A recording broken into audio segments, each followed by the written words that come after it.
শপত হোৱাৰ পাছতো আমিনুল ইছলাম দৰে MLA কেনেধৰণে সাহস কৰে যে ভাৰতকে মানুহে কেনেকে সাহস কৰে তাৰটো মই উত্তৰ দিব নোৱাৰো, কিন্তু যিসকলে বেছিকৈ সাহস কৰে তেওঁলোকক কেনেকৈ ঠাণ্ডা কৰিব পাৰি তাৰ ব্যৱস্থাটো আমি কৰিব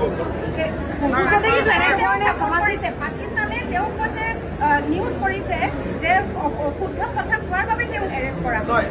পাকিস্তানৰ কাৰণে শুদ্ধ, ভাৰতৰ কাৰণে অশুদ্ধ। গতিকে ভাৰতে যি শুদ্ধ ক'ব তাক পাকিস্তানে অশুদ্ধ ক'ব, যাক পাকিস্তানে অশুদ্ধ ক'ব তাক ভাৰতে শুদ্ধ ক'ব। সেইকাৰণে আমি কৈছো যে ভাৰত আৰু পাকিস্তানৰ কোনো কথাত মিল নাই। আমি শত্ৰু ৰাষ্ট্ৰ আৰু আমি শত্ৰুৰ দৰে থাকিব লাগিব।